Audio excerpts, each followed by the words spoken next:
Hi hello ನಮಸ್ತೆ ಎಲ್ಲರಿಗೂ S P S media ಚಾನಲಿನ ಮತ್ತೊಂದು ವಿಡಿಯೋಗೆ ಸ್ವಾಗತ ಸುಸ್ವಾಗತ.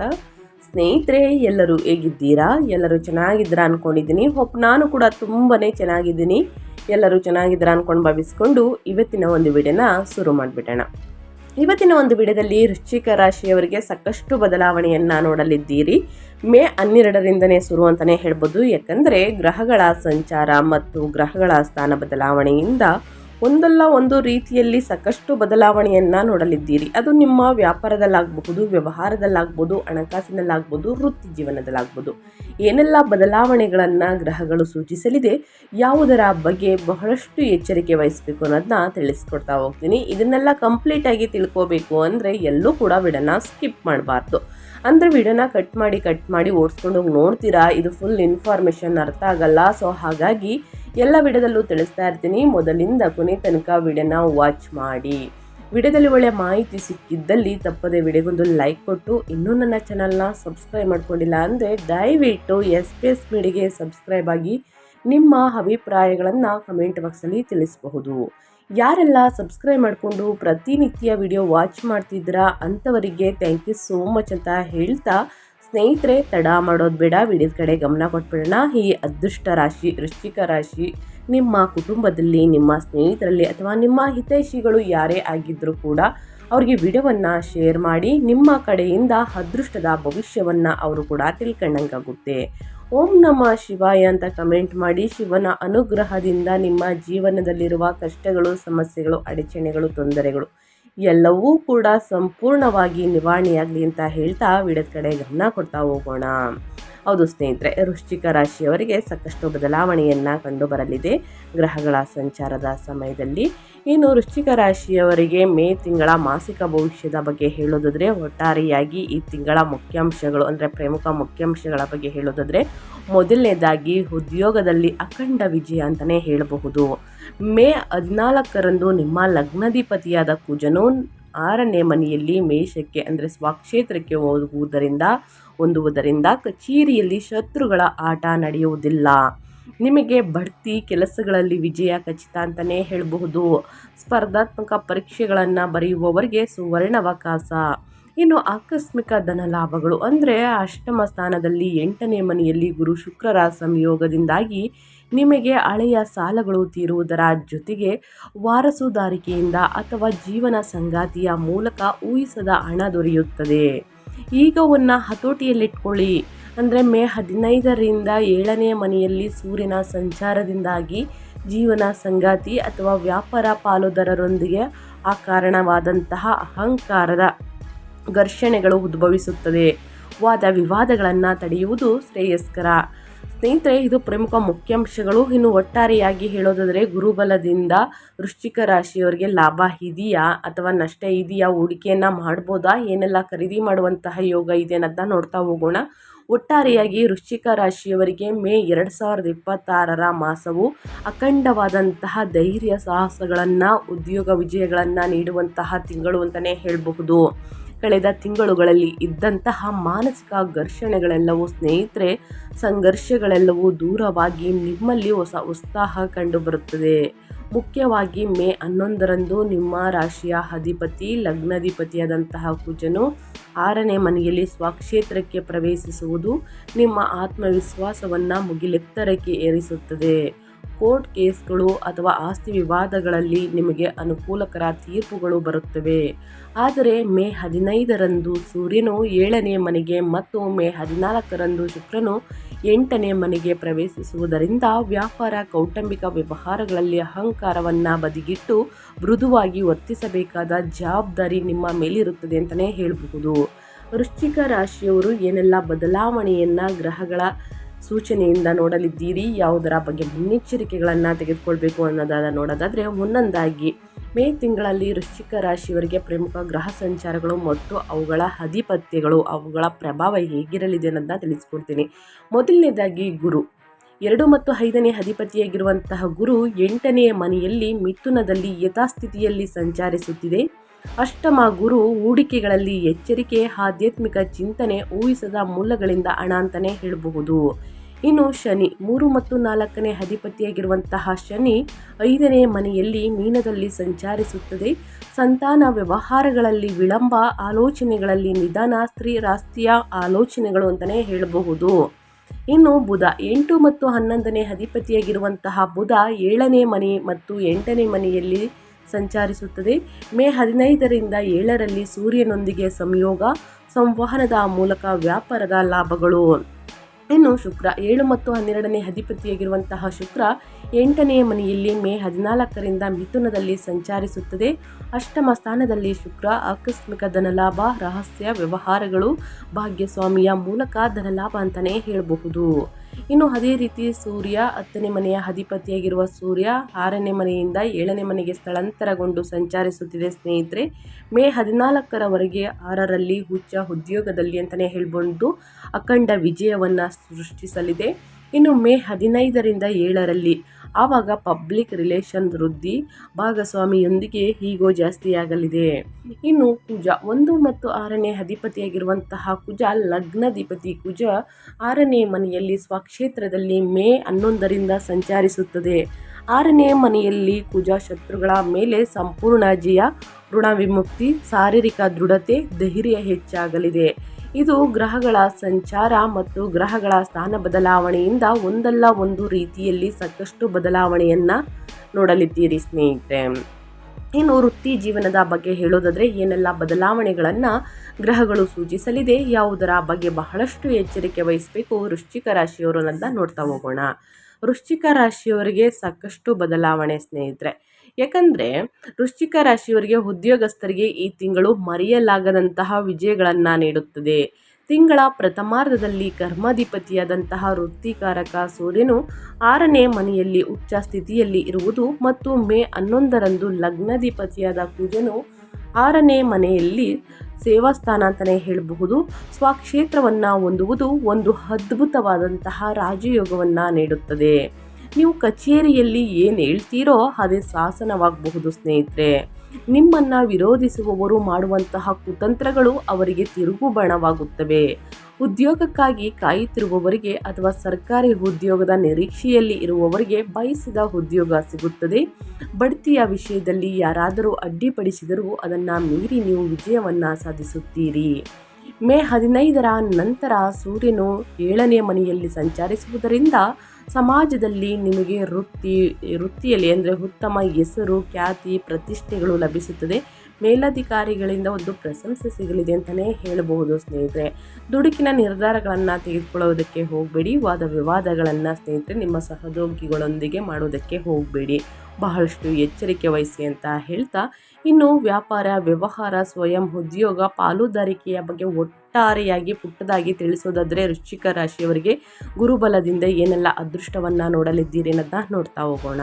ವ್ಯಾಪಾರಸ್ಥರಿಗೆ ಈ ತಿಂಗಳು ಮಿಶ್ರ ಫಲಿತಾಂಶಗಳನ್ನು ನೀಡುತ್ತದೆ. ಲಾಭಾಧಿಪತಿಯಾದ ಬುಧ, ಕರ್ಮಾಧಿಪತಿಯಾದ ಸೂರ್ಯ ಮೇ 15ರ ನಂತರ 7ನೇ ಮನೆಯಲ್ಲಿ ವ್ಯಾಪಾರದ ಸ್ಥಾನದಲ್ಲಿ ಸೇರುವುದರಿಂದ ಹೊಸ ಕ್ಲೈಂಟ್ಗಳು, ಸರ್ಕಾರಿ ಅಥವಾ ದೊಡ್ಡ ಕಂಪನಿಗಳ ಕಾಂಟ್ರಾಕ್ಟ್ಗಳು ಲಾಭದಾಯಕವಾಗುತ್ತವೆ. ನಿಮ್ಮ ವೃತ್ತಿಪರ ನೆಟ್ವರ್ಕ್ ಭಾರಿ ಪ್ರಮಾಣದಲ್ಲಿ ವಿಸ್ತರಿಸುತ್ತದೆ ಅಂತಲೇ ಹೇಳಬಹುದು.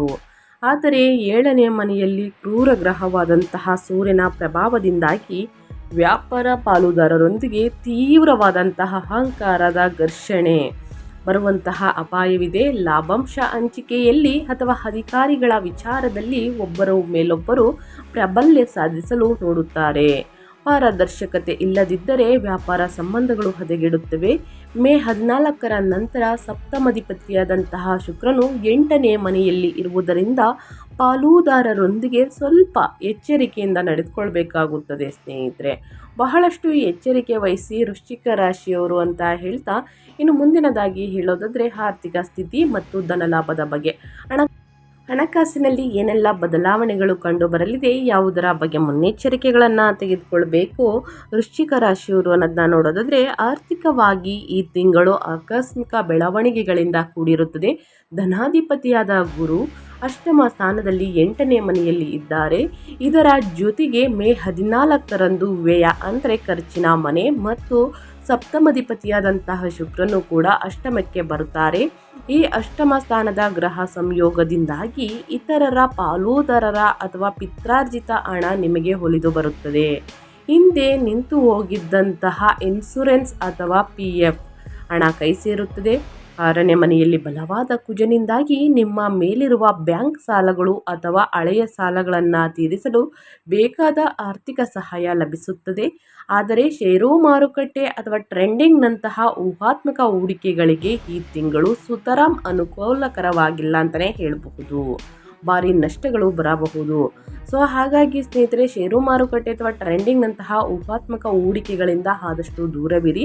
ಮುಂದಿನ ತಿಂಗಳಲ್ಲಿ ತಿಳಿಸ್ಕೊಡ್ತೀನಿ. ಹೂಡಿಕೆಯನ್ನು ಮಾಡ್ಬೋದಾ ಅಂತಂದರೆ ಖಂಡಿತವಾಗಿ ಹೂಡಿಕೆಯನ್ನು ಮಾಡಿ. ಹೂಡಿಕೆ ಮಾಡುವುದು ಮುಂದಿನ ದಿನಗಳಲ್ಲಿ ಸ್ವಲ್ಪ ಲಾಭ ಸಿಗಲಿ ಅಂತ ಸ್ನೇಹಿತರೆ, ನಷ್ಟವನ್ನು ನೋಡಲಿ ಅಂತಲ್ಲ. ಸೊ ಹಾಗಾಗಿ ಪರಿಣಿತರ ಸಲಹೆಗಳನ್ನು ತೆಗೆದುಕೊಂಡು ಹೂಡಿಕೆ ಮಾಡುವುದಕ್ಕೆ ಸಮಯವನ್ನು ತಿಳಿಸ್ಕೊಡ್ತೀನಿ. ಆವಾಗ ಹೂಡಿಕೆಯನ್ನು ಮಾಡಿ ಅಂತ ಹೇಳ್ತಾ, ಇನ್ನು ಮುಂದಿನದಾಗಿ ಹೇಳೋದಾದರೆ ನಿಮ್ಮ ಆರೋಗ್ಯ ಮತ್ತು ಯೋಗಕ್ಷೇಮದಲ್ಲಿ ಯಾವುದರ ಬಗ್ಗೆ ಮುನ್ನೆಚ್ಚರಿಕೆಗಳನ್ನು ತೆಗೆದುಕೊಳ್ಬೇಕು ಅನ್ನೋದನ್ನ ನೋಡೋದಾದರೆ, ವೃಶ್ಚಿಕ ರಾಶಿಯವರಿಗೆ ಆರೋಗ್ಯದ ದೃಷ್ಟಿಯಿಂದ ನಿಮಗೆ ಡಬಲ್ ಎನರ್ಜಿ ಬರುವಂತಹ ತಿಂಗಳು ಸ್ನೇಹಿತರೆ.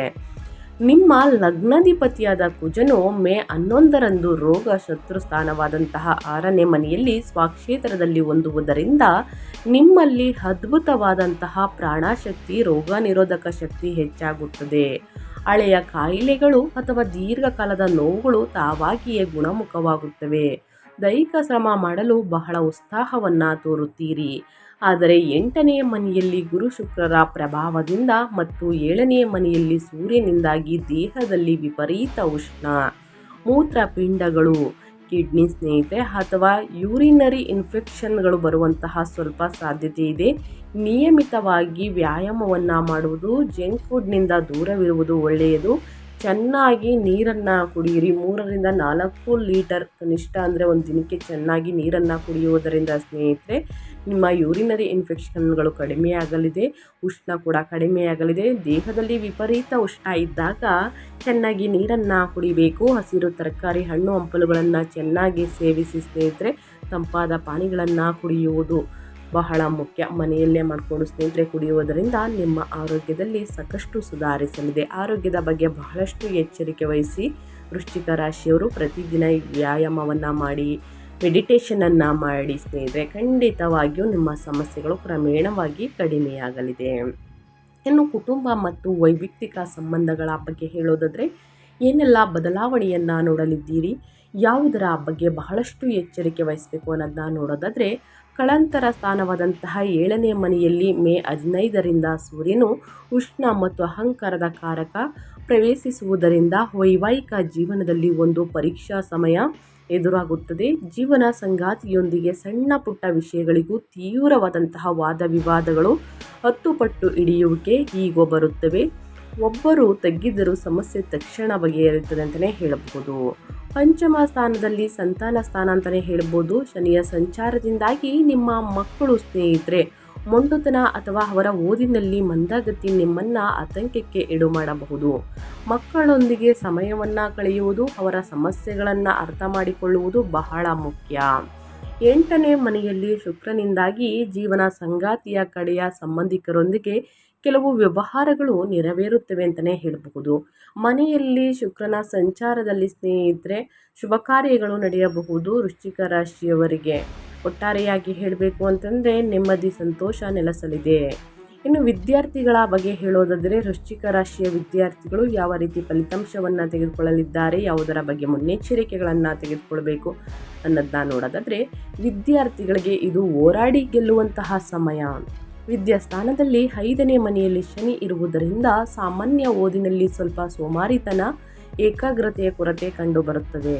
ಆದರೆ ಯಾರು ಮೆಡಿಷನ್, ಡಿಫೆನ್ಸ್, ಲಾ ಅಥವಾ ಕಾಂಪಿಟೇಟಿವ್ ಎಕ್ಸಾಮ್ಗೆ, ಸ್ಪರ್ಧಾತ್ಮಕ ಪರೀಕ್ಷೆಗಳಿಗೆ, ಇಂಜಿನಿಯರ್ ಮತ್ತು ಸ್ನೇಹಿತರೆ ಲಾವನ್ನು ಮಾಡುವರು, ಡಾಕ್ಟರನ್ನು ಓದ್ತಾ ಇರೋರು, ಸಿದ್ಧರಾಗ್ತಿರೋರು ಸ್ನೇಹಿತರೆ, ಅವರಿಗೆ 6ನೇ ಮನೆಯಲ್ಲಿರುವಂತಹ ಕುಜ ಮತ್ತು ಸೂರ್ಯ ಅದ್ಭುತವಾದಂತಹ ಶತ್ರು ಜಯವನ್ನು ಅಂದರೆ ಅಂದರೆ ಪರೀಕ್ಷೆಗಳಲ್ಲಿ ಅತ್ಯುತ್ತಮ ರ್ಯಾಂಕ್ಗಳನ್ನು ನೀಡುತ್ತಾರೆ ಅಂತಲೇ ಹೇಳಬಹುದು. ಎಷ್ಟು ಕಷ್ಟಪಡ್ತಿರೋ ಅಷ್ಟು ಅದೃಷ್ಟ ಒಲಿಯುತ್ತದೆ. ಪ್ರತಿಯೊಬ್ಬ ವಿದ್ಯಾರ್ಥಿಗಳಿಗೂ ಹೇಳೋದಿಷ್ಟೇ, ಎಷ್ಟು ನೀವು ಈ ದಿನ ಕಷ್ಟಪಡ್ತಿರೋ ಮುಂದಿನ ದಿನಗಳಲ್ಲಿ ಅಷ್ಟೇ ಅದೃಷ್ಟ ಇರಲಿದೆ, ಒಳ್ಳೆ ಜಾಬ್ ಸಿಗಲಿದೆ ಸ್ನೇಹಿತರೆ. ಕಷ್ಟಪಟ್ಟು ಅಧ್ಯಯನದ ಕಡೆ ಗಮನ ಕೊಡಿ, ಉನ್ನತ ಫಲಿತಾಂಶವನ್ನು ಖಂಡಿತವಾಗಿಯೂ ಗಳಿಸಲಿದ್ದೀರಿ ಅಂತ ಹೇಳ್ತಾ ಈ ತಿಂಗಳಲ್ಲಿ ಅನುಸರಿಸಬೇಕಾದ ಜ್ಯೋತಿಷ್ಯದ ಪರಿಹಾರಗಳನ್ನು ತಿಳಿಸ್ಕೊಡ್ತೀನಿ. ಈ ಪರಿಹಾರವನ್ನು ಅನುಸರಿಸುವುದರಿಂದ ಕಷ್ಟಗಳು ಸಮಸ್ಯೆಗಳು ಕ್ರಮೇಣವಾಗಿ ಕಡಿಮೆಯಾಗಲಿದೆ. 7ನೇ ಮನೆಯಲ್ಲಿ ಸೂರ್ಯನಿಂದ ಬರುವ ದಾಂಪತ್ಯ ದೋಷಗಳನ್ನು ಈಗೋವನ್ನು ನಿವಾರಿಸಿಕೊಂಡು 6ನೇ ಮನೆಯಲ್ಲಿರುವಂತಹ ಲಗ್ನಾಧಿಪತಿ ಕುಜನ ಸಂಪೂರ್ಣ ಶಕ್ತಿಯನ್ನು ಪಡೆಯಲು ವೃಶ್ಚಿಕ ರಾಶಿಯವರು ಈ ಪರಿಹಾರಗಳನ್ನು ಫಾಲೋ ಮಾಡಿ. ಮೊದಲನೇದಾಗಿ ಗುರುವಾರದಂದು ಗುರುಶೋತ್ರವನ್ನು ಹೇಳುವುದು.